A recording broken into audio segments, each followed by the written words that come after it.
Bonjour Pierre. Bonjour Yves. Pierre, est-ce que vous pourriez nous présenter, ou plutôt nous représenter Zenith Capital? Zenith Capital, c'est une entreprise que j'ai cofondée il y a 5 ans. L'enjeu, il est simple pour Zenith Capital, c'est promouvoir la classe active des produits structurés auprès des indépendants du patrimoine, pour leur montrer que c'est une classe active qui est très utile dans leurs allocations. Merci de cette présentation rapide. Alors, les marchés financiers sont pour le moins chahutés et volatiles en ce moment. À votre avis, est-ce toujours le moment, est-ce un bon moment, pour investir dans les produits structurés que vous faites sur mesure? Alors, il y a plusieurs niveaux de réponse à votre question, Yves. La première, c'est que c'est toujours un bon moment, parce que les produits structurés, leur première caractéristique, c'est de traiter l'aversion au risque de nos clients via des barrières de protection.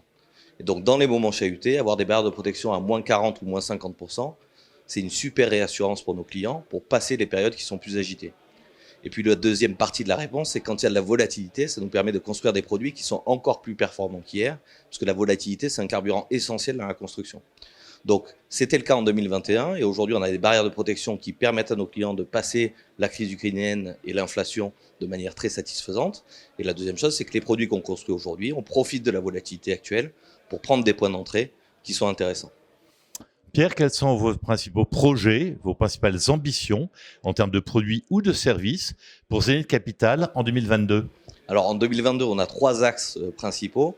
Le premier, c'est le service auprès de nos clients. Qui dit service dit agrandir l'équipe. Et donc, on a ouvert un bureau à Marseille où on a recruté Benjamin Verdière, qui sera au plus proche de nos clients du Sud et qui va développer encore mieux cette partie-là. Donc, le premier projet, c'est de la présence et renforcer cette présence.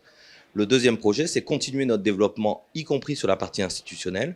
On est très fort sur les indépendants et on veut devenir très fort sur les institutionnels. Et à ce titre, on avait l'an dernier déjà 2 associés qui nous avaient rejoints et qui sont des experts de réseau de distribution d'épargne ou de réseau institutionnel. Donc on va continuer dans cette voie. Et le troisième, c'est le plus important et il fait partie de la genèse de la construction de Zenith Capital, c'est l'innovation.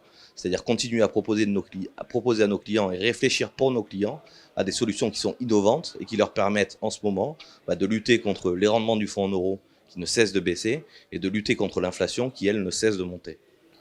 Pierre, merci de nous accorder un peu de temps. Nous nous reverrons prochainement. Très bonne journée et à bientôt. Merci Yves et merci Patrimoine 24.